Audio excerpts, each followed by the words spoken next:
Bueno, de nuevo buenos días, buenas tardes y buenas noches. Estamos acá de distintas regiones, así que nos está iluminando la energía del día o de la tarde o de la noche, según desde donde estemos conectadas y conectados. El día vamos a iniciarlo ofreciendo esta luz, la sagrada luz, para todas nuestras ancestras, nuestros ancestros, principalmente a todas las mujeres indígenas, niñas y jóvenes que por una u otra razón han ofrendado su vida para hacer camino.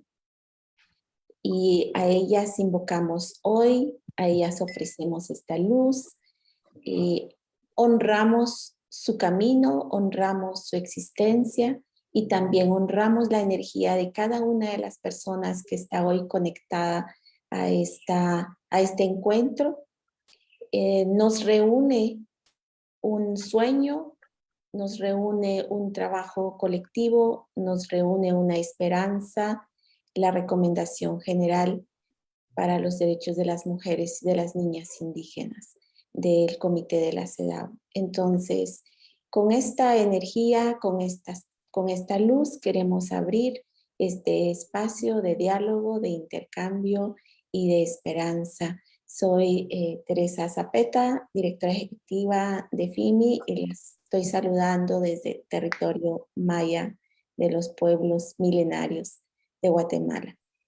Dejo entonces en el uso de la palabra a nuestra hermana Joan Carlin, quien hará la conducción de nuestra actividad.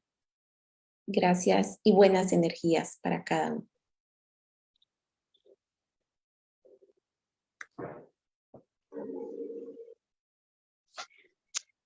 Okay, thank you for that, Teresa. Thank you for that spiritual opening, which sets the tone for our interesting discussion today, from words to action, CEDAW for the rights of indigenous women and girls.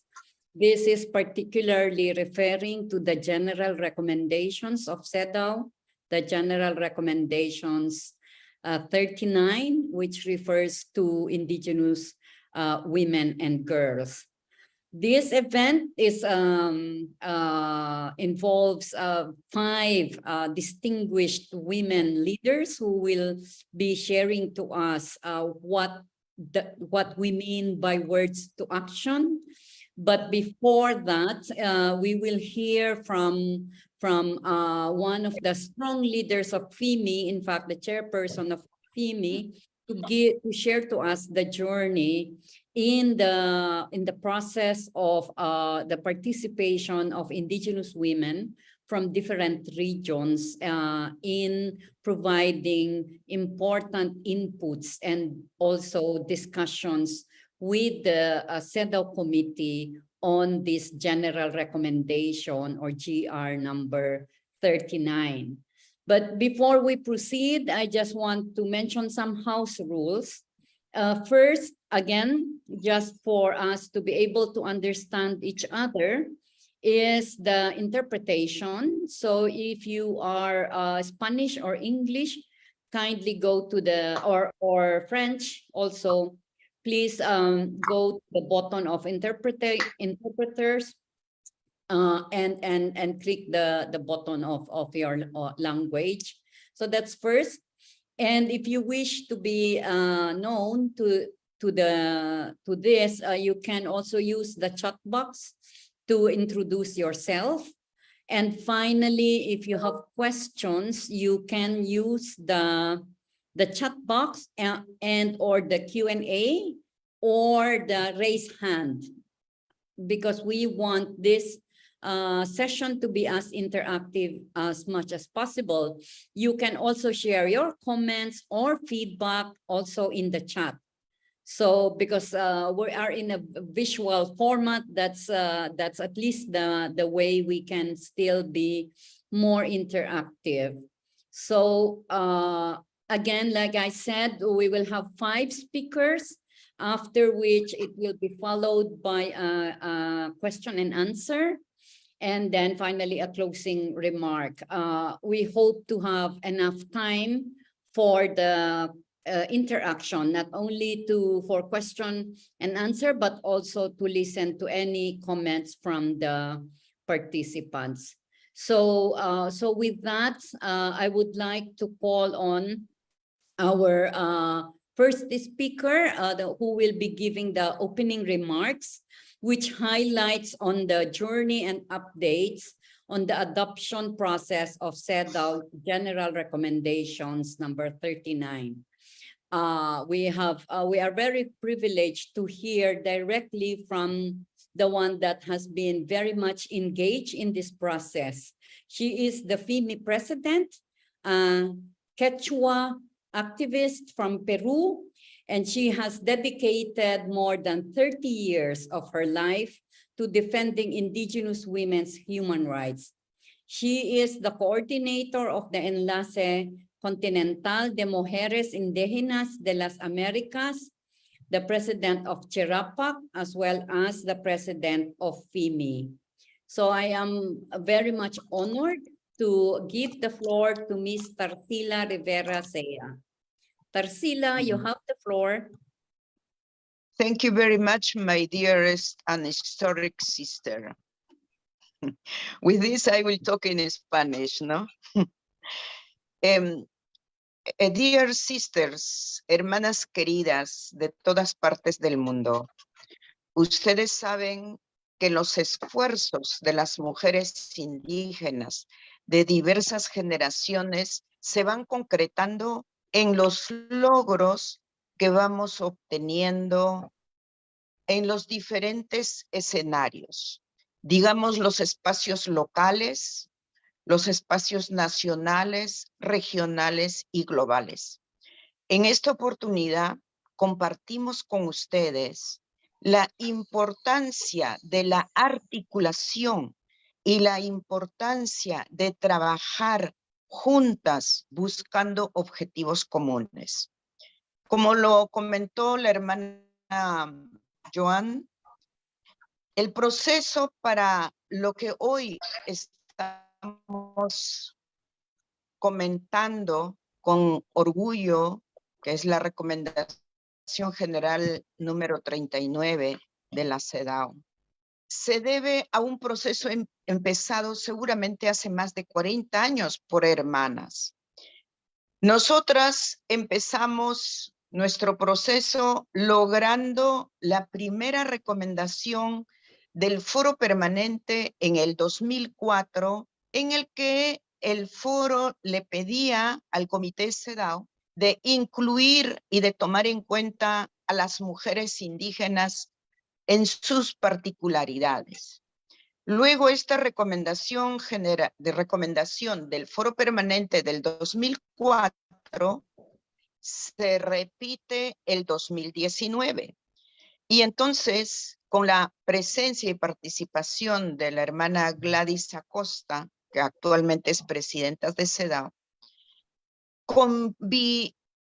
concluimos y diría yo, estuvimos totalmente de acuerdo en que el gran esfuerzo tanto de las integrantes del comité como de nosotras, las diversas regiones del mundo, las redes de mujeres indígenas, vayan apropiándose de este proceso para que cuando se apruebe esta recomendación general, puedan todas las regiones del mundo ser parte de ese proceso y sentirse incluidas en esa recomendación general. Esa es la parte más importante para nosotras.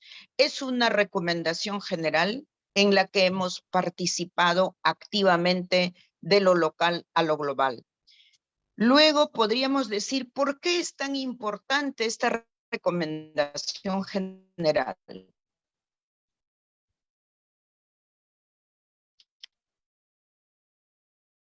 Hay muchos instrumentos relacionados al derecho al avance que deben recomendación general tiene la importancia de recoger los derechos colectivos de las mujeres y las niñas indígenas, en el que justamente las características de las culturas específicas, originarias, deben estar consideradas cuando nosotras en nuestros países nos vayamos a relacionar con la justicia, por ejemplo, saber que las discriminaciones por defender derechos colectivos relacionados, por ejemplo, a los derechos territoriales, los recursos naturales, la vida de nuestra madre tierra, los derechos lingüísticos, los derechos a la biodiversidad y a tomar agua y aire limpio están considerados en esta recomendación general.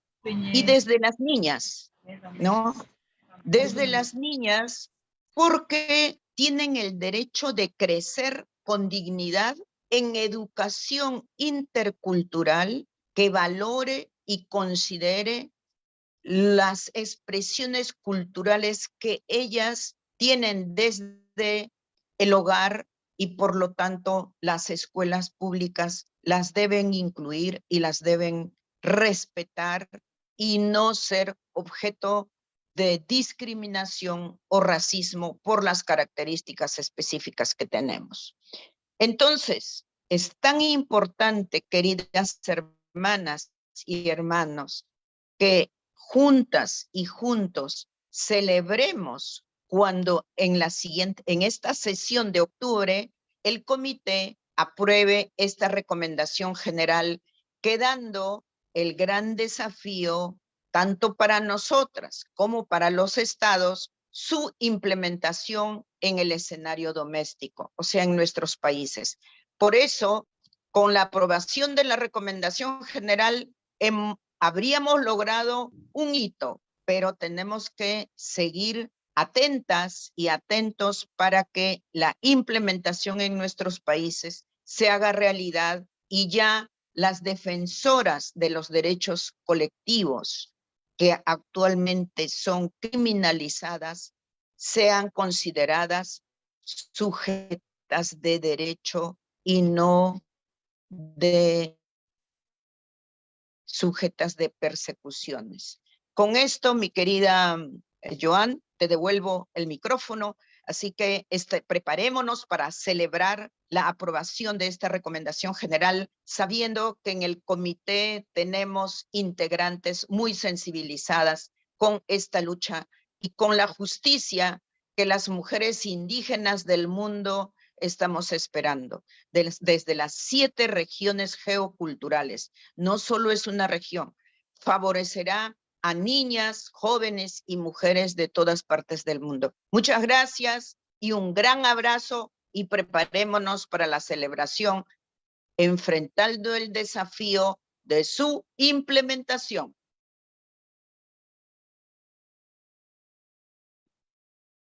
Thank you for that, Sister Tarsila. I think you've highlighted that it took 15 years for CEDAW to finally discuss this important work they have in relation to Indigenous women. And with the active participation of Indigenous women from all the 7 regions, the general recommendations clearly demonstrate then the need to recognize the individual and collective rights of Indigenous women, that they are not that they are indivisible. Like you said, it's all also a matter of land rights, protection of biodiversity, freedom from violence. So it's a very substantive work that has really incorporated and encompassed the holistic view on how we regard the rights of Indigenous women and girls. So with that, as you've mentioned, the challenge now is its implementation. And we hope that we have many allies from all over to help us make sure that these words turn into action on the ground and at all levels. So thank you for that, Tarsila. So now we move on to another distinguished leader who is now the ambassador to the United Nations from Colombia. We are very pleased to have with us Leonora Sabata, who has been working hard also in promoting and defending the rights of indigenous women and also the rights of indigenous peoples in general. So, Leonor, can you tell us the importance of the GR 39 for indigenous women around the world and also for indigenous peoples in general? And perhaps you can also tell us what can you do to promote GR 39 now that you are the ambassador of Colombia at the UN in New York. So you have the floor now, Leonor. Gracias, Joan. Saludarte y por supuesto saludar a Tarsila.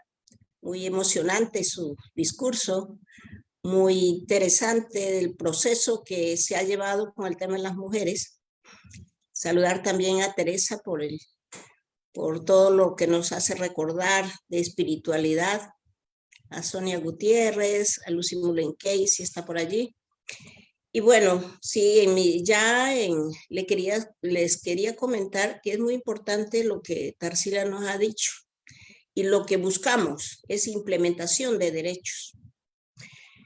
Pensamos que el tema de la CEDAW tiene que ver mucho con la situación exactamente de las mujeres, de nosotras, las mujeres indígenas. Voy a tener el honor de estar en la reunión el 20 de octubre, en donde ya aquí en Nueva York está la sesión que se refiere a los asuntos de esta reunión para marzo. Ya los estados están haciendo sus intervenciones para consideración del secretario general y de los espacios que ya les corresponde para marzo. Me gustaría sobre todo leerles a ustedes lo que como Colombia voy a leer mañana 20 de octubre, y lo que buscamos es tratar de interpretar esa visión política sobre mujeres indígenas en el marco de esa recomendación, en esa línea de la recomendación 39. Quiero sobre todo decirles que antes de nada tenemos la posibilidad de poder tener este texto, pero a la vez, si ustedes consideran importante o quieren hacerlo, podríamos introducir algún párrafo en esta intervención de mañana 20 de octubre y poderlo dejar suscrito en ese comité, el comité de la CEDAW. Eso va a ocurrir mañana. Lógicamente que le pudo haber correspondido no a la embajadora, sino a la vicecanciller de Colombia, pero ella lo delegó en mí y tengo la posibilidad mañana de hacer la intervención. Si ustedes tienen un párrafo, Joan o Tarsila o todos, hay algún párrafo que pueda retroalimentar mi texto, con mucho gusto yo podría anexarlo y dejarlo en el comité de la CEDAW mañana. Me quiero referir a mi texto para mañana. Así rápidamente, un resumen. Para Colombia, el trabajo del comité de la CEDAW ha sido fundamental para entender la igualdad sustantiva y el principio de no discriminación, profundamente arraigado en la legislación colombiana. En esa línea, la recomendación 39 sobre los derechos de las mujeres y las niñas indígenas, que está en proceso de elaboración y adopción, constituye un hito para entender las obligaciones específicas de los estados en la protección efectiva de sus derechos. Esta perspectiva coincide con la ambición del presidente Petro de que los programas y políticas contengan un enfoque de género de carácter interseccional, que reconozca a las mujeres en toda su diversidad.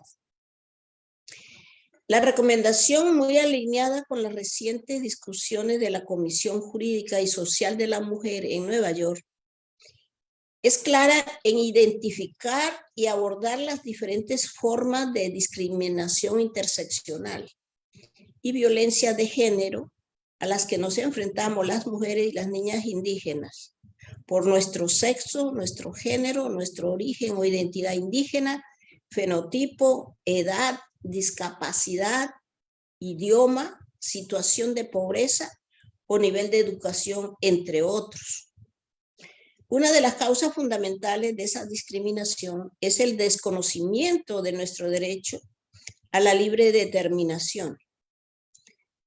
Y por eso en el centro de la labor debe estar la garantía a nuestros derechos a la participación significativa, real e informada, consulta y consentimiento previo, indispensable en la elaboración de las leyes y políticas relacionadas con el medio ambiente, el cambio climático y la reducción del riesgo de desastres. No se pueden tomar decisiones sobre nosotras sin nosotras. Si bien Colombia ya tiene leyes que abordan esas problemáticas, su aplicación es deficiente en muchos casos y por eso los próximos años serán clave en la elaboración de políticas integrales, informadas en datos de calidad y dirigidas verdaderamente a aquellos que lo necesitan. Finalmente, es primordial resaltar el reconocimiento que se nos hace como lideresas, portadoras de conocimiento y transmisoras de cultura.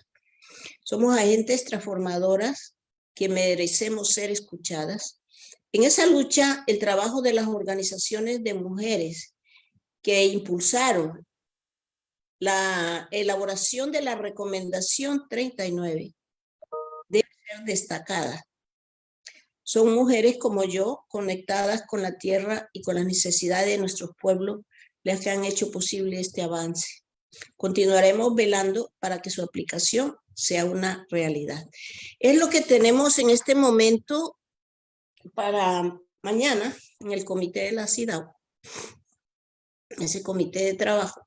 Y intentaremos, si ustedes lo consideran, podríamos introducir lo que consideraran ustedes para mejorar el texto, si ustedes lo consideran.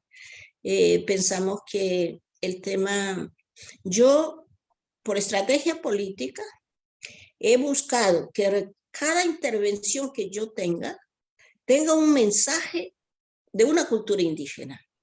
Y como al final lo de cambio climático, que también estuve también en el Consejo de Seguridad. ¿Qué significa la seguridad para los pueblos indígenas? ¿O cómo el cambio climático real se puede conseguir? Y yo les decía, si yo me enfermo la tierra. Si yo curo la tierra me cuida a mí. Así terminé mi intervención y yo creo que es como el mecanismo de ir llevando a los espacios de Naciones Unidas la mentalidad indígena que deben incorporar los estados. Entonces creo que tuvo una buena acogida en el Consejo de Seguridad, nos ha ido muy bien. Creo que las posibilidades que se nos están abriendo son importantes, pero seguiremos viendo importante este tipo de eventos, que haya participación, que podamos recoger y todo ese asunto. Entonces, Joan Carlin, yo como siempre dispuesta para que sigamos trabajando. Tarsila también. Muchas gracias.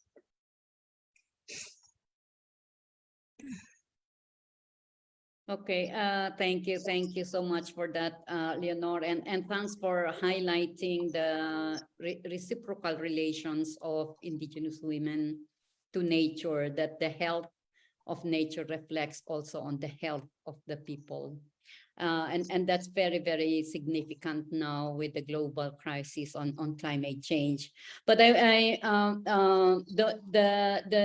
thing that you mentioned about the importance of recommendation, general recommendation 39 is that it should be rights, it's on rights implementation. And it's founded on the principle of non-discrimination and equality. So it has to address all the discrimination that women, Indigenous women and girls are facing. And I think that really was the big contribution of Indigenous women around the world to ensure that their rights are really protected and advanced by the general recommendations. So and finally, I think it's I think important for FEME to take this opportunity to provide any inputs that Leonor can add in her presentation to the CEDAW committee tomorrow. From my end, I would recommend to mention the need for effective accountability mechanisms to address the violence and violations of the rights of Indigenous women and also Indigenous peoples, because that is not there, and we need accountability mechanisms to end impunity to the violations of our rights. So thank you again, Leonor. Now we move on to the third speaker, which is coming from another region. And she will be talking more on the challenges and steps forward to address the intersectionalities through GR number 39. So I'm very happy to call on Miss Margareta Carlberg Ocek, a SAMI and an associate professor at the Department of Social Work at Omeo University. So Margareta, you have the floor now. Thank you. Monegetchub dan dite Mone oromine dasni. Monegetchub Mrs. Teresa Zapeta Yafimi. Mone lebregade me svarsane upp med en samin lanta varine. Utne mone oromine je barkomine upp med isne. That was my mother tongue, Ume-Sami language. What I said was that first I want to thank Mrs. Teresa Zapeta, Executive Director at FEME, and FEME organization for inviting me to this panel discussion. I also want to thank the indigenous peoples, past and present, of the lands where this panel discussion is held, for making it possible for us to be here. I am Ume-Sami, and I was born and grew up in Ume-Sami area, close to the mountains. Both my parents come from old Ume-Sami families, which have lived in this area since time immemorial. Today, I am still living and working in my homeland, but closer to the coast. And my speech on this issue today is based on and with example from my research, presented in an article titled Measures Against Violence Addressed at Sami Women and Children, published in 2018. I'm also referring to my research on welfare services offered to Sami with disabilities, published in a report with an English summary that I wrote for Nordic Welfare Center in 2016. Furthermore, I am collaborating with Indigenous colleagues and their communities from Australia, Canada, and the US on these issues. And we have seen similarities and differences that we can learn from. Regarding the general recommendation number 39, Implementing the rights of Indigenous women and girls in item 1 should be done at national, regional, and local level in society. This includes the importance of self-determination, collective rights, and individual identities, as well as all rights in this item. Mainstream colonial societies are mainly structured in various hierarchies. See, for example, the book Nordic Welfare by Nygård, published in 2013. With Sweden as example from what is called the Western world, the government gives the direction for how the welfare system should be developed on national, regional, and local level. Legislations, advice, and instructions are developed to facilitate implementations of various welfare measures. Item 2, about expanding the concept of discrimination and gender-based violence, is also in accordance with what I have found in my research and written about in my article about measures against violence addressed at Sami women and children. Violence addressed at Sami women and girls are also environmental violence, and violence to Sami families and society, and to past and future generations. Regarding all these statements in the General Recommendation 39, the free, prior, and informed consent must be regarded. That includes the rights of Indigenous women and girls to speak for themselves, with no guardians to analyze and bring forward their messages, and respecting their traditional knowledge, histories, and practical experiences. Regarding item 3, is similar to what I also stated in my article from 2018. Violence addressed at Sami women and children, such as partner violence, structural, cultural, spiritual, and epistemological violence, can be explained by colonial violence, which to some extent has been assimilated into Sami society, but not into Sami society as a whole. Sami women and girls are still highly regarded in parts of Sami society. Violence addressed at Sami women and children were exercised by men as well as non-Indigenous women. Colonial violence can be linked to colonialism and racism addressed at Indigenous peoples, and especially addressed at women and girls. Exercising various violence against Sami women and girls and decreasing their power most likely facilitated for colonial states to take control over Sami land and natural resources. When states are taking actions for effective measures against violence addressed at Indigenous women and girls, they should regard that non-Indigenous women do not have any mandate to speak on behalf of Indigenous women and girls.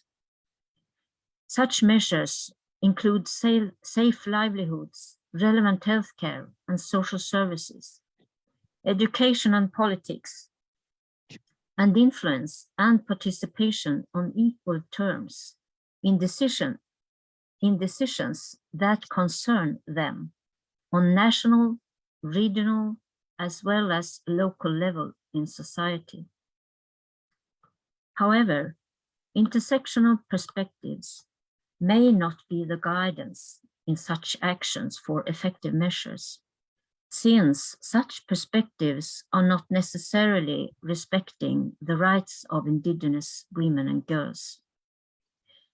Intersectional perspectives are not developed from Indigenous women's and girls' knowledges, histories, and experiences.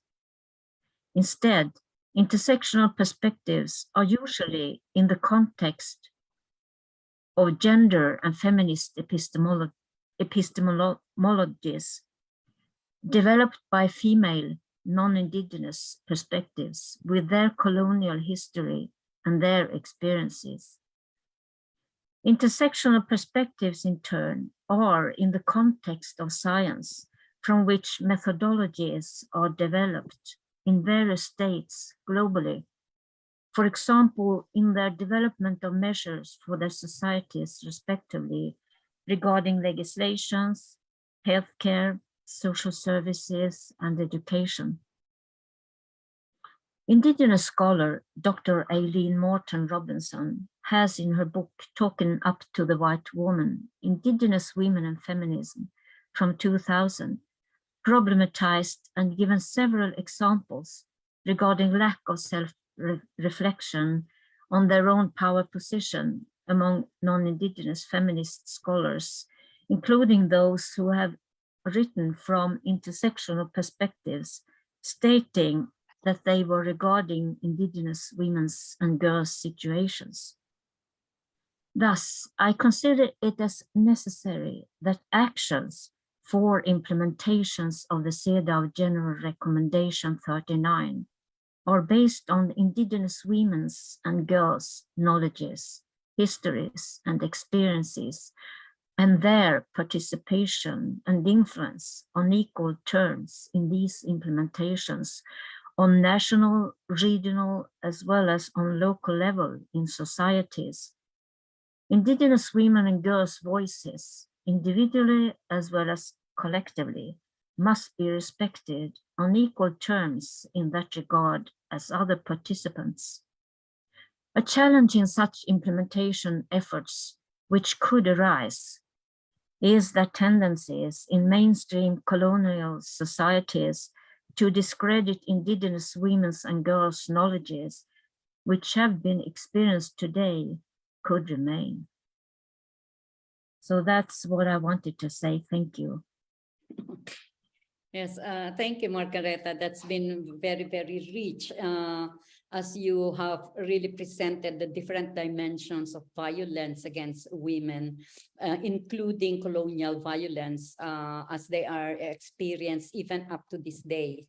And it's very important, the one that you have mentioned on the lack of intersectoral perspective from Indigenous women, because in that way, our histories, our knowledge are not captured. So the call for action to ensure the knowledge and histories and voices of women are moved forward, particularly in our participation in decision-making on equal terms at all levels and at all spheres of life, is very, very critical from moving words to action in the implementation of General Recommendation 39. So thank you again. Thank you, Margareta, for walking us through the different dimensions of violence and how we can make use of the recommendations to really step up the voice and participation of women.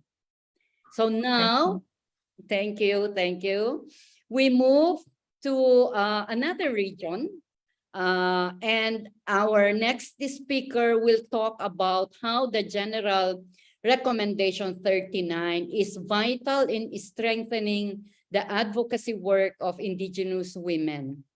So we are again privileged to have with us Ms. Lucy Molenque, who is also the Vice President of FEMI. Lucy is an activist on Indigenous and women's rights with extensive experience in championing the interests of pastoralist and hunter-gatherer communities in the country of her origin, Kenya, as well as globally. She is the founder of IWU and the Vice President of FEMI, like I mentioned earlier, and also the co-founder of the Indigenous Women Biodiversity Network. So Lucy, you have the floor. Thank you very much, Joanne, and thank you very much, fellow panelists. I think this was really a wonderful presentation, Leonora, many years, and thank you so much. We still remember you a lot in our work in biodiversity and other spheres. I think Margareta has just brought up very, very important, Joanne, which you have already highlighted, to look at different spheres of Indigenous women's work from the top to the down level, which is very important. And this is very important. We have the opportunity. And I really want to thank all the Indigenous women globally for their great work to make sure that this particular resolution has really worked and is coming to be. And collectively working, we've been working up to the ground level, up to the community level in different regions, which is very important. It's also important in that we have this tool, we have this instrument, we have this, we can call it our own law. We have something that we can be able to use to implement our work as Indigenous women, and also to work with different, different stakeholders, different partners, to make sure that at least it's implemented. Because we can have it, and we can also make sure that at least we be able to really implement it and work very closely. And this particular General Resolution 39 is one of those, like what we have been using, the ILO 169, the UN BRIP, and other regional laws that we've been having. We'll be carrying up this tool, and also not only educate ourselves as Indigenous women, but also our governments and other people whom we'll be working with, so that they can understand. Because when we talk about discrimination, all forms of discrimination, there are many, and they come in different ways, and they impact on women different ways. We have domestic, we have even discrimination at work, even within our own communities. We have some Indigenous women, some minority groups that are also discriminated by the same communities within us. So it's something that has been a pain for many Indigenous women, hunter-gatherers, and so on. So we need to look at this particular instrument as a very important thing that we can be able to use. But first step for us to be able to use in advocacy is to make sure that we create awareness, we build the capacity of our Indigenous women from all levels, as already mentioned, so that people can understand it and be able to pick it up. Already we have done quite a good process in terms of looking at it from the ground, from the different regions. Women participated, and we presented up before the CEDAW committee, and they took up our recommendations, and now we are glad where it is. So the next step now is to look at it. How do we now implement it, and how, when it's out, how do we work collectively together as Indigenous women so that we can help each other to be able to move forward? And as I indicated, it will be able to, it's something that will be able to help us in our advocacy work when we look at the issues of education, when we look at the issue of health, remembering that most Indigenous women, Indigenous people live in very remote areas where most of the services, and they continue to be discriminated because of this distance where they live, and because of their traditions and cultures. The people still discriminate them in different ways. So it's important that this one will be also able to understand it and move on with it, and make sure that we can be able to use it as a tool that will help us. But without us understanding, then it becomes also a problem. The other major thing is that to also make other people understand. Because for Indigenous people, we've come a long journey, thanks to FIMI and other partners who have helped us to really bring some of the critical issues on the top, discuss them during the permanent forum, discuss them during other different forums, different conferences, and we need to continue that, because this is our advocacy. This is a way we can be able to look at it, because Joanne, as you also know very well about the issues of human rights, where we have human rights defenders. Sometimes they also encounter, Indigenous women also encounter more because of being who they are. But this is a tool that can also be used for advocacy, to look at different ways when we are looking at issues of discrimination. When we talk about opportunities, this is a tool that will help us to really make sure that those opportunities are not left out. Indigenous women are not left out. They are also included, not only at the government level, but also at the UN and other areas where it's vital. And we also call upon other stakeholders whom we normally don't work with as Indigenous people, like the private sector and others. We never really get to them, but we have to get into them and let them look at that, because sometimes we find that when they look and know, oh, this is an Indigenous woman, maybe she doesn't have those skills. She has them.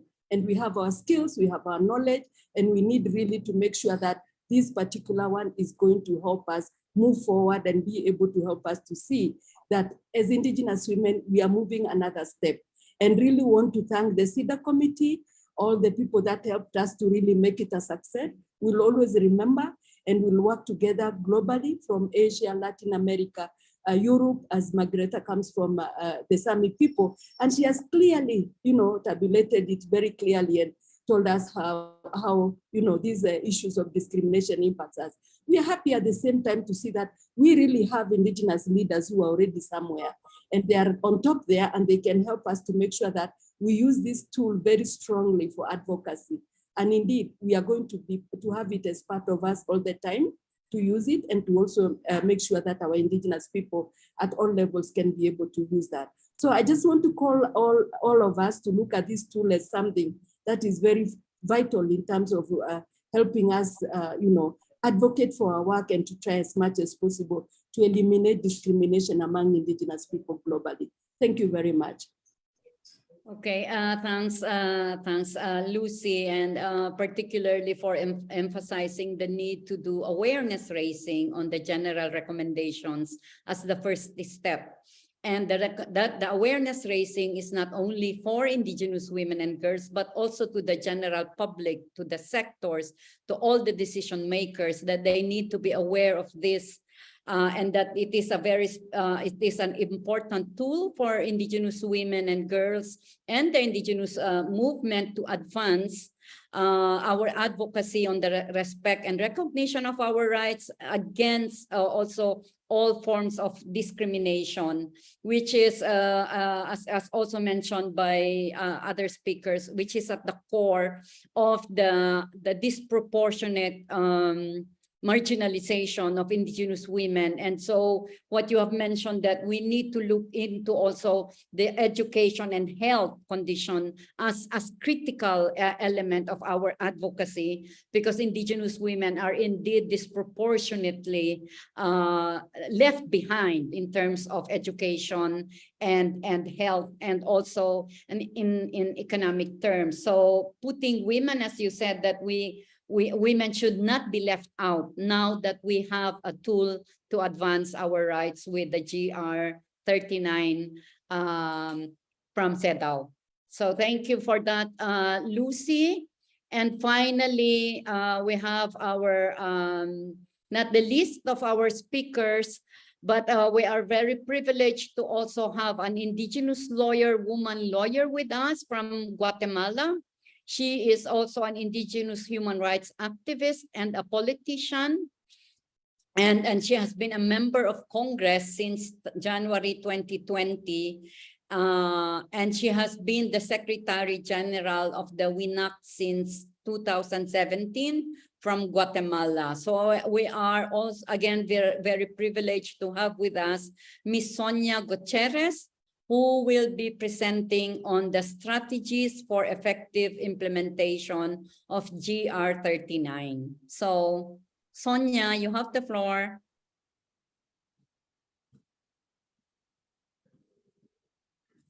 Do we have Sonia with us? Sonorita. Yes.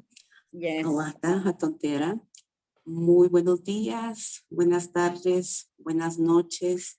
Qué gusto también me da a mí estar acá con todas ustedes, saludarles a cada una, a Joan, quien ha hecho la presentación de todas, a las excelentísimas ponentes que han intervenido y a todas las mujeres que estamos conectadas a través de este mecanismo virtual que nos permite la tecnología con las energías que el día de hoy nos marca. Efectivamente es muy inspirador escuchar a todas cómo es que las mujeres hemos caminado a lo largo de estos años, esta histórica lucha que hoy se está próximo a materializarse, que es la aprobación de esta recomendación general número 39, de la cual hemos estado hablando en este foro. Yo quisiera resaltar algunos elementos realmente valiosos de esta recomendación. En verdad es una recomendación muy integral de todos nuestros derechos como mujeres, como jóvenes, como niñas indígenas he allí la dimensionalidad que le estamos dando a esta recomendación y el reconocimiento legal, porque las mujeres históricamente indígenas hemos estado invisibilizadas en todo el quehacer institucional del Estado, políticas públicas, legislación. Y si bien es cierto, celebramos la ratificación de nuestros países, de la CEDAW, de todas esas formas de violencia contra la mujer, pero en efecto no estábamos visiblemente específicas las mujeres indígenas en la CEDAW. Y eso es maravilloso hoy encontrar, como bien lo han dicho ustedes acá, hermanas, una herramienta específica, una herramienta propia, una herramienta que ha sido construida, porque si algo debemos de reconocer, sin duda alguna, los distintos aportes de mujeres que están en los distintos espacios, pero aquellas que ya no están, aquellas que con sus ideas, con sus propuestas, con sus aportes, con sus pensamientos, con sus conocimientos, nos lleva a tener una herramienta en esa dimensión. Hablar también de cómo es que esta recomendación no solamente nos dimensiona y nos coloca en un enfoque intersectorial, como ya se habló, por las múltiples discriminaciones que hemos sufrido nosotras las mujeres, sino que también nos fija un horizonte, y eso es lo valioso de esta recomendación, porque nos fija un horizonte y nos da luces de qué hacer para las estrategias de implementación. Y en efecto, la recomendación nos hace mención de que los estados deben impulsar medidas de carácter legislativa, políticas, pero no solamente en esos dos ámbitos, sino que todavía la recomendación va más allá y nos dice de otro tipo que sean pertinentes para garantizar el cumplimiento y las obligaciones de nuestros derechos. Es decir, es una recomendación bastante ambiciosa en términos de plenitud de nuestros derechos. Y allí el componente de nuestra visión, de nuestra aspiración como mujeres indígenas, que no cabe duda que es toda una amalgama de todo ese sentir de las mujeres del mundo, de las regiones y que hemos experimentado. Quería resaltar eso porque realmente es emocionante escucharlas a cada una de ustedes en sus distintas intervenciones y la matiz que le da a esta recomendación.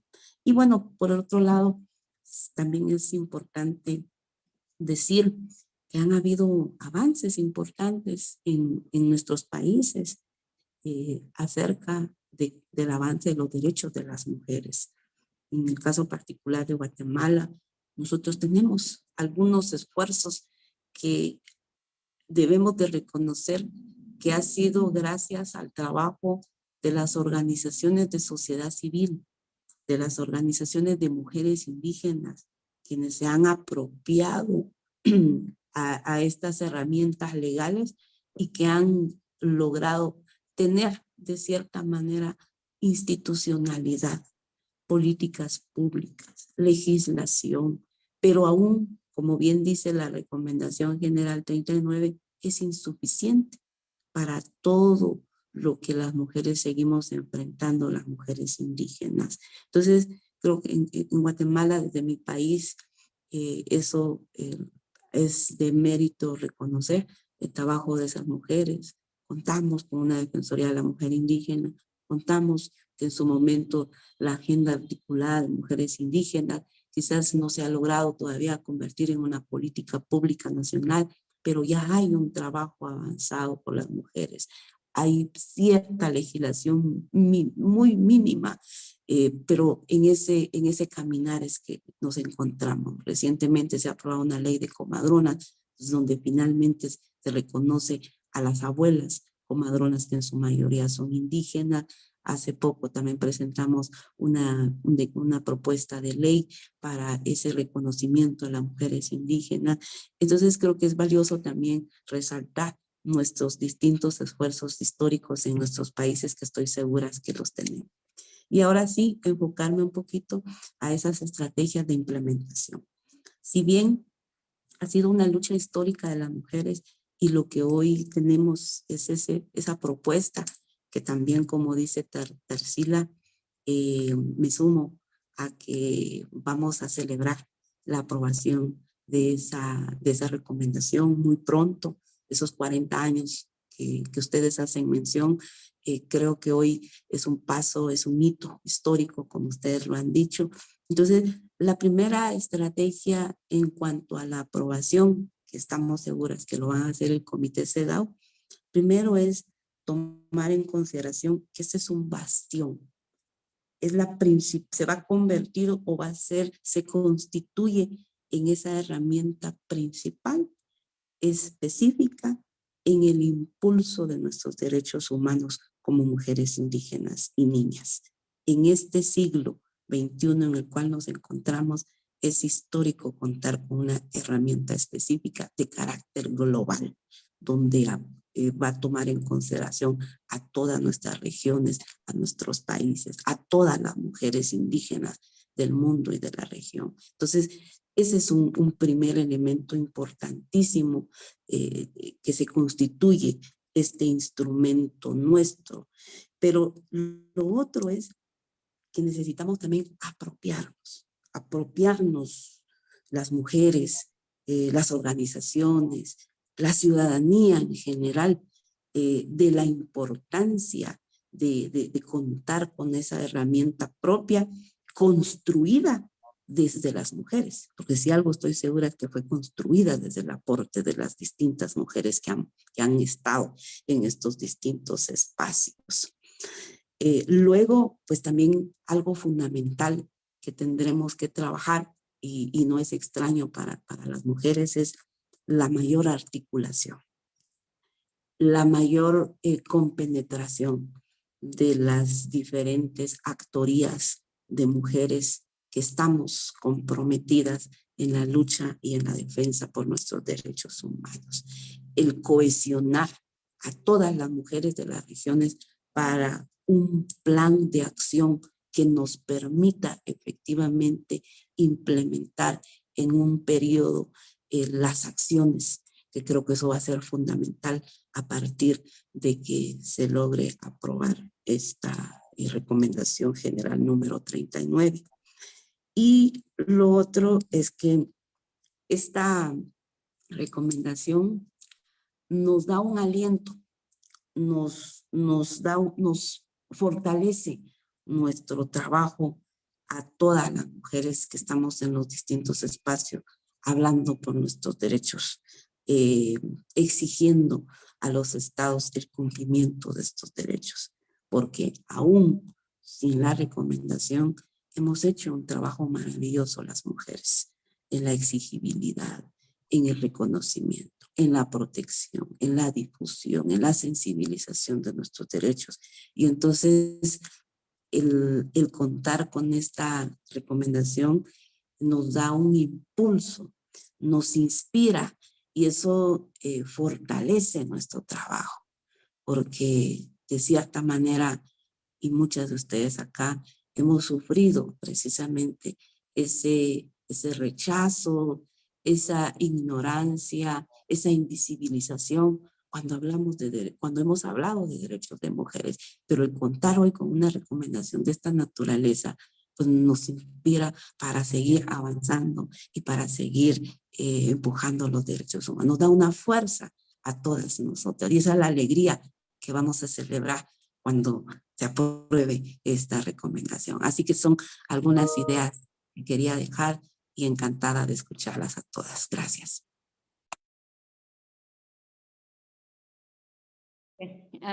Thanks a lot, Sonia, and I think you've captured what's needed in terms of us as Indigenous women coming out with an action plan on how to implement or advance the implementation of GR 39, again, based on our perspectives.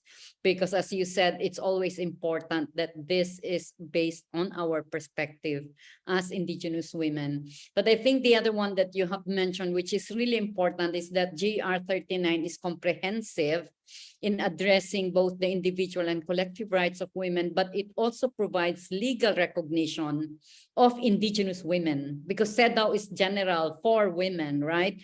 And having and recognizing the distinct identities of Indigenous women as women is very, very critical, because we are both women and Indigenous, and we are in that in the merging of the two. So we cannot just be speaking of one, that we are not just women alone or Indigenous alone, person alone, or Indigenous people alone, but the intersection of the two makes us unique, but also comes with all forms of discrimination as women and as Indigenous, and that we need tools to really address these different forms of discrimination, and that we can put that into an action plan that we will all work together to implement. So finally, for mentioning that this is giving us strength, and I think it also gives us hope. So with that note, I thank you, Sonia, and I now open the floor for the questions. There are already questions raised in the Q&A. They are in Spanish, and I requested my colleague, Alangkay, to translate it. So maybe the question number 3, but maybe question number 1 is addressed to Leonor.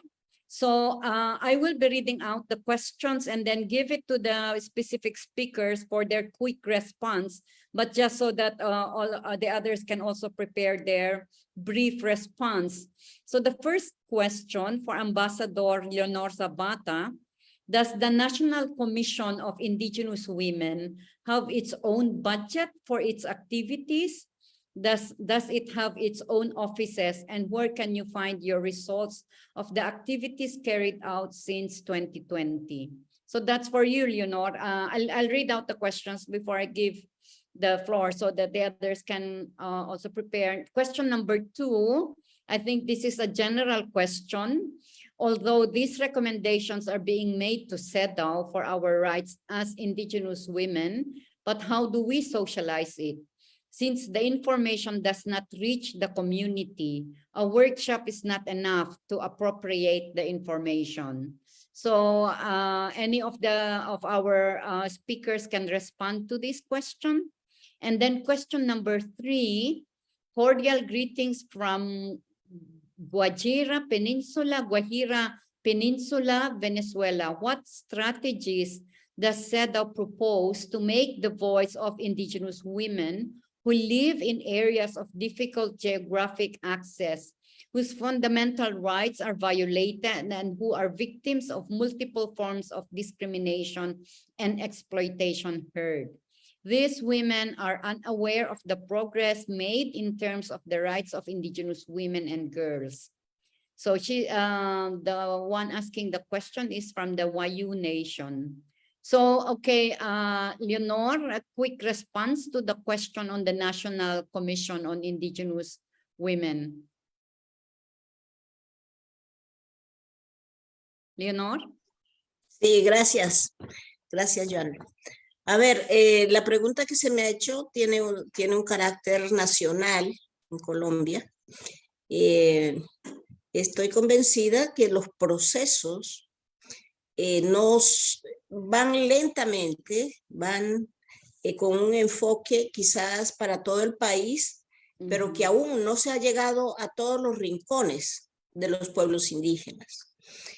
Y creo que esto tiene que ver precisamente con algunas y muchas situaciones que se tienen en el país. La Comisión Nacional de Mujeres Indígenas aún no es el tiempo suficiente para que ellas puedan cubrir todo el país, llegar a 114 pueblos indígenas, por ejemplo. Entonces, tienen un plan en donde ellas avanzan y tienen que seguir el proceso. Es importante señalar que los asuntos de los pueblos indígenas, el derecho a la consulta previa, al consentimiento libre, previo y informado de las organizaciones, de sus autoridades, de los pueblos, juega un papel relevante también en el tema de las mujeres indígenas. Somos parte de esos pueblos que hemos tenido que nos han puesto a perder nuestros valores, nuestras costumbres, nuestros derechos, y el sistema ha impactado a los pueblos indígenas. Y en la medida que ese impacto ha sido en los pueblos indígenas, se impacta con mayor rigor en las mujeres indígenas y en los niños indígenas. Entonces, recuperar los valores de las mujeres y de las niñas es muy importante para recuperar los pueblos indígenas en cualquier parte del mundo. Por eso considero que esta recomendación 39 contribuye realmente a hacer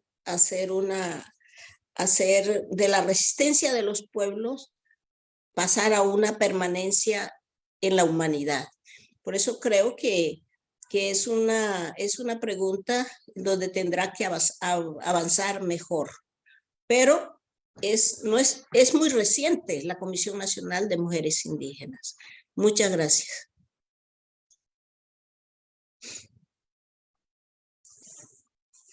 Okay, thank you for that, Leonor. Can any of the other speakers want to respond to question number 2?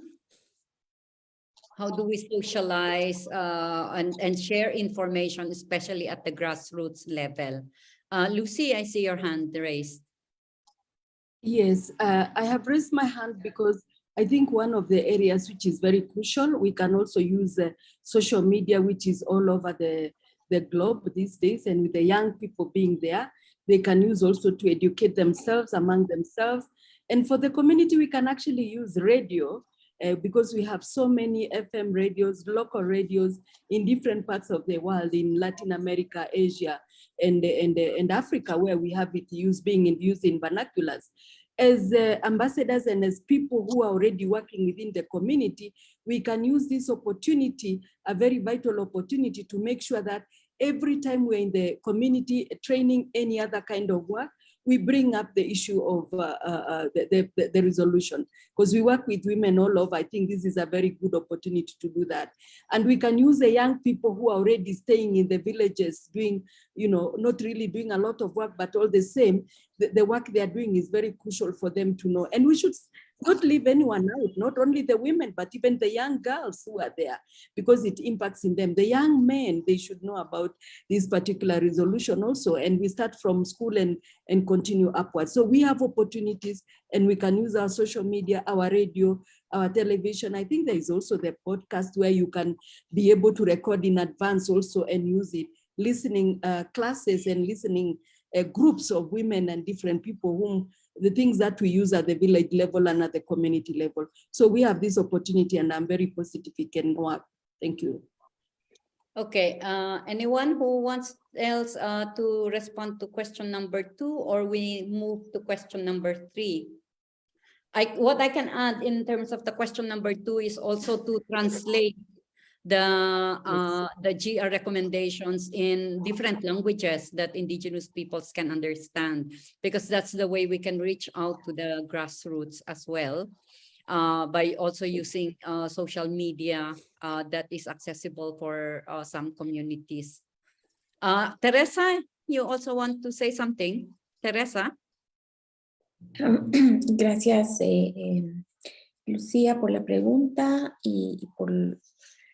Creo que es importante seguir trabajando en red, en articulación, en alianza, las distintas organizaciones, porque esta es la forma en que podemos hacer un trabajo coordinado desde lo comunitario, lo nacional, regional y global y viceversa.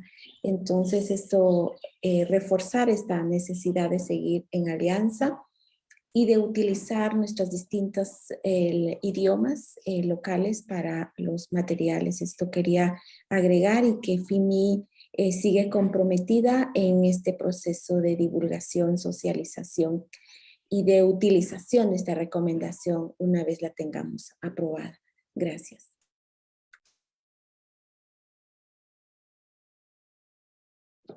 Okay, Tarsila. Thanks, Teresa. Tarsila, I see your hand. Okay, thank you. Lo que Lucy propone, Teresa y la hermana Sonia, es que cuando hablamos de desafío, primero tenemos que pensar en ese proceso de implementación, y es ahí donde la estrategia de construcción de alianzas también es muy importante. Ahora, por ejemplo, la hermana Leonor, que está en una posición que nos puede ayudar en un nivel para que justamente los estados puedan tomar en serio la implementación de esta recomendación general, porque venimos logrando instrumentos y mecanismos, pero siempre estamos viendo cómo en el espacio doméstico, en el espacio local, es que es débil. Por un lado, es porque tiene que haber un compromiso político de parte de los estados de implementar. Uy, por favor. Y por otra parte, es todo nuestro trabajo. ¿Por qué es importante también estar articuladas? O sea, nosotras estamos articuladas desde lo local con las organizaciones nacionales, con las regionales, ¿no? Las redes regionales. Luego, a nivel global, esas regionales articuladas para la incidencia internacional en FIMI. Entonces, todo es una cadena que se va convirtiendo en un círculo de ida y vuelta.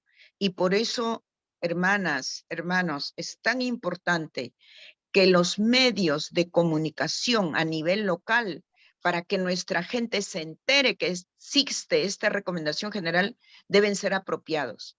Muchas comunidades, muchos liderazgos femeninos, indígenas, no leen en su propia lengua, pero porque todavía somos que ya lee y escribe.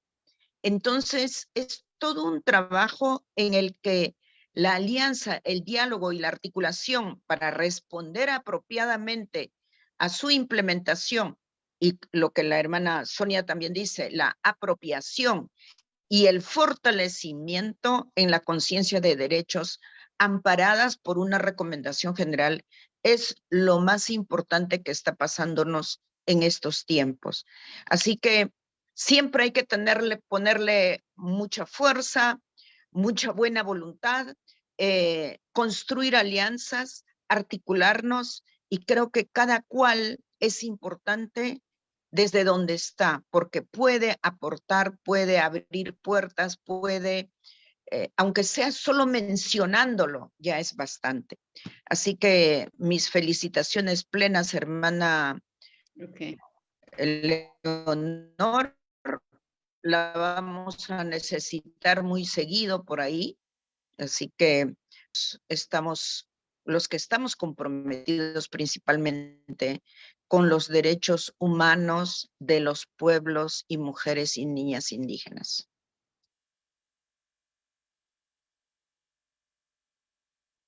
Yeah, okay. Thank you, Tarsila. We still have 3 questions. Many are in Spanish. So I'm not sure if these are questions or comments. Can somebody read it out in English? Can you read so it can be translated? ¿Cómo se recomienda articular este tema? Can you see the questions? Our speakers. So can Teresa, can you read the questions? So it will be translated from Ibinya Santos. Okay. Can you from Okay. the Q&A? Yeah. Okay. It's the same sense. El sentido de la pregunta es igual a la que nos planteaba la hermana anteriormente, cómo se recomienda articular este tema a nivel de comunidades locales, ¿no? Esta es, siempre es, creo que la preocupación, cómo vamos a hacer a nivel local. Okay. Yeah. Okay. So if are there no other questions? There is a question for Sonia. It says, has the law to establish the necessary protection of intellectual property rights for indigenous textiles and clothing been approved in Guatemala? That's the question for Sonia. So any comments, Sonia?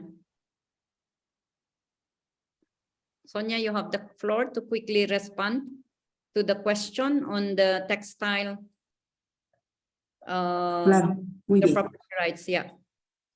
Efectivamente, parte de algunos esfuerzos en materia legislativa en el Congreso, donde yo actualmente me encuentro, han habido propuestas enfocados al reconocimiento de los derechos de las mujeres, como bien compartí hace un momento. Recientemente se ha presentado también una propuesta para la defensa y la protección de la propiedad intelectual de los pueblos indígenas a partir del plagio y despojo de los textiles y las indumentarias de los pueblos indígenas. Esta es una propuesta ya que está en discusión en el Congreso, va en proceso. No ha habido avance hasta ahora, porque como sucede en muchos de los congresos de nuestra región, persiste mucho el racismo y la discriminación, pero sí está en discusión. Vamos a empujarla y ahí lo valioso es que las organizaciones de mujeres también estamos trabajando conjuntamente. Gracias. Thank you, Sonia. I see Margareta raised her hand. She also wants to respond to some of the questions. Margareta, you have the floor. Thank you. I'm referring to the question about how to implement and make sure that this recommendation really is implemented. And one way, I have a question, maybe Leonor can answer that. Is there any plan for how CEDAW and United Nations are going to follow up how different countries are implementing this general recommendation, similar to what they are doing when they, for example, are having a rapporteur sending out to countries, looking out if they are following up on the Convention of the Rights of Women and Indigenous Peoples. Is there any plan for that? I think that would be an important role for internationally to see that this recommendation is spread and implemented worldwide. And then in each country, I guess, I think it's important that all we Indigenous women and girls all around the world, when we don't know, we can ask questions to various actors. How do you implement this recommendation? Do you know about this implementation? How are you going to implement that in your organization or in your authority or wherever it is? I think we need to ask for it, making it, making as many people as possible aware of that it exists and do what we can do to participate. Thank you. Yeah, thanks, Margareta, for raising that. I will ask Teresa or Tarsila to respond on to that, but before that, I see your hand, Leonor. So can you quickly? Is there? Yeah, and then I'll pass on to Teresa and Tarsila to respond to the question of Margareta on the follow-up. Leonor. Muchas gracias. A ver, yo estoy aquí y me debo al presidente Petro en Colombia, y realmente es una contribución que estamos haciendo los pueblos indígenas al actual presidente, a la actual administración. Y ha sido muy bien acogida en Naciones Unidas, el hecho de ser mujer y ser indígena.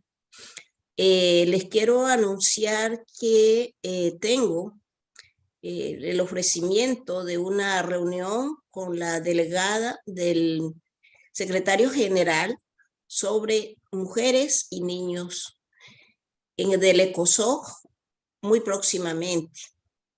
A la vez, he tenido la oportunidad de ser invitada por la embajadora de Estados Unidos ante Naciones Unidas, que es una afrodescendiente. Y nos hemos visto como un plano en donde la diversidad en las mujeres es mucho más clara, hasta en los planteamientos. Yo creo que eso ha sido muy interesante. Yo solamente quiero decirles que hasta ayer, hace un mes que yo llegué a la embajada, en medio de la Asamblea General del Consejo de Seguridad que acaba de pasar el 12 de octubre, y aún sigo explorando realmente todos estos espacios, pero que tendré siempre en cuenta el tema indígena, y lo que me puedan retroalimentar sea bienvenido para todos los asuntos que tengan que ver con pueblos indígenas, con las mujeres indígenas u otros. Solamente decirles eso, tengo que retirarme. Y entonces muchísimas gracias, Joan. A todos, muchas gracias. Thank you, Leonor, and we'll definitely be getting in touch with you, and all the best to your work. I call now on Teresa and Tarsila to quickly respond to Margareta's question on the follow-up. Teresa, you have the floor.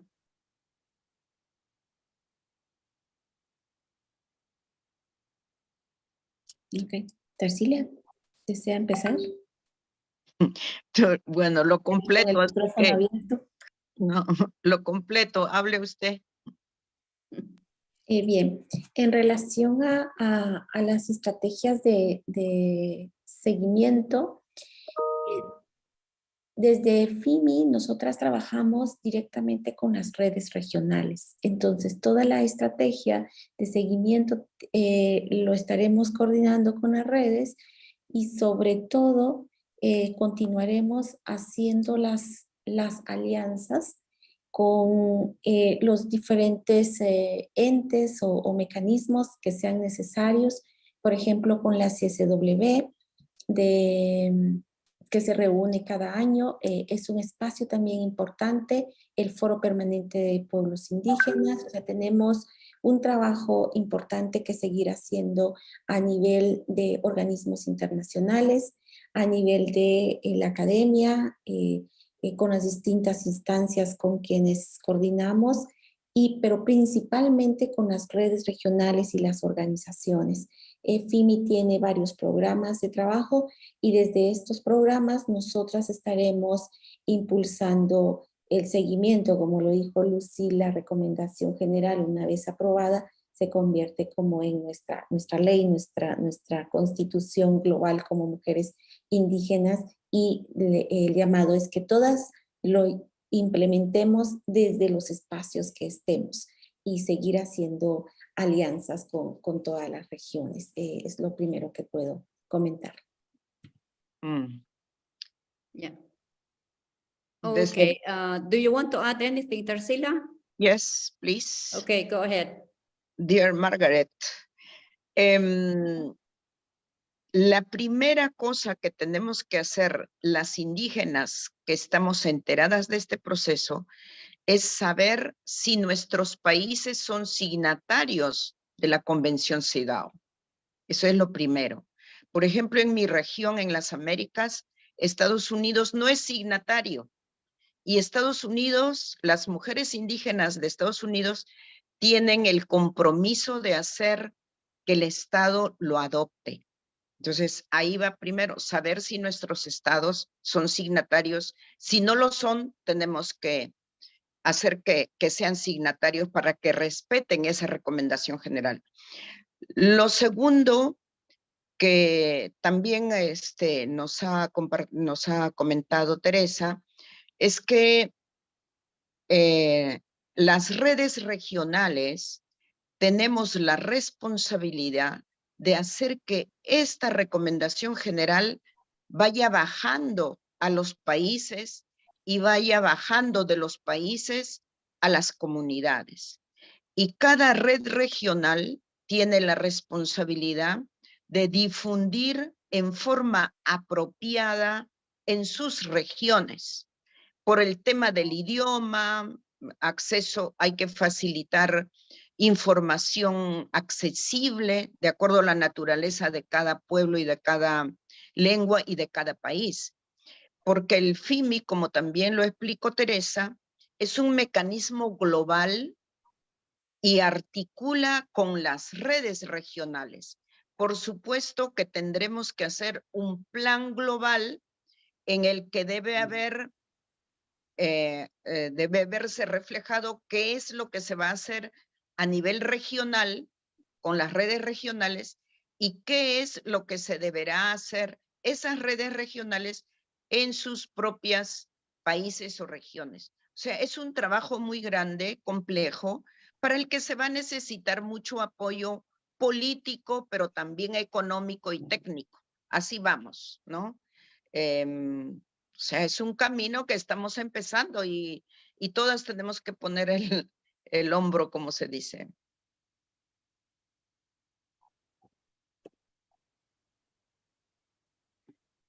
Okay, yeah, thanks. From my end, I think there it's a very important question from Margareta, and thanks for the response from Teresa and Tercila. What I can add is that perhaps we can also request CEDAW to request member states to submit a report after 3 years on how they have implemented the recommendation GR 39, but also by indigenous women. So it's also our monitoring on how it's being implemented. That's one. The second is also on what the UN Women, to have an interactive dialogue with the UN Women on how the UN Women will integrate GR 39 into their work. And also the other UN agencies, the UN agencies supporting indigenous peoples. It would be good to see how they are integrating the GR 39 in their work, and how we can monitor the implementation and collaborate with them on how to advance this. Because I think many of them can support the awareness raising on GR 39. Perhaps they can support translation, coming out with comics or popular materials. So there are ways on how we can build allies on advancing the GR 39, at least, and also advancing it or having meetings with support groups or women's organizations on how they can support GR 39. So as you said, this is the starting point, but we can also look at it as opening many opportunities for us to reach out to different relevant actors, so we can all together, not only us as indigenous women, but different actors can work together and push the implementation of GR 39. So, and before we close, just some concluding remarks. Going back to words to action, for us, from what I gather from these discussions, which was very, very rich from all the presentations of our speakers, when we say words to action, it means generating awareness of Indigenous women and other sectors on the GR39 for their knowledge, awareness, and attention. Words to action means setting up mechanisms to address the discrimination and violence experienced by Indigenous women and girls in all its form. Words to action means doing policy reforms to remove discriminatory laws and ensure policy coherence for the respect and recognition of the rights of Indigenous women and as Indigenous peoples, meaning that Indigenous peoples' rights and women's rights should be protected by states and other actors. And words to action means setting up mechanisms to address and provide access to justice to all victims of violence and violations of Indigenous women's, and also to ensure the protection of Indigenous women, human rights activists at risk. And also that words to action means strengthening organizations, networks, and collaboration of Indigenous women to continue to empower themselves and advance the recognition of our rights, and also in building and taking up solidarity actions, again, to end racism and also to uphold human rights of Indigenous women and to promote non-discrimination and equality, and to ensure that mechanisms for the effective participation of Indigenous women as equal to others will be established at all levels and in all dimensions that affects Indigenous women. It is through our effective participation in decision-making bodies that we can ensure our perspectives and rights and well-being are accounted for. So I hope I captured the ways forward that has been defined and on how GR39 has to be implemented by all of us. So with that note, I want to thank all of our speakers again, to all the sponsors of this event, to FEME for putting this together.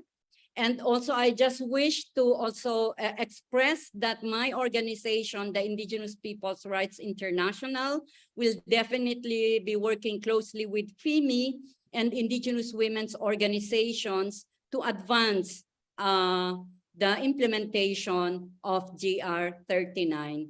So with this, good evening, good afternoon, good morning to everyone, and thank you again for your participation. And we hope you will keep in touch with us, with FEME and all Indigenous women's organizations, so we can advance GR39 from words to action. Thank you. Good day. Good day, and we go for actions. Yes. Action, action, action. And solidarity, empowerment of Indigenous women. Thank you. Collectively, we can make it. Yes.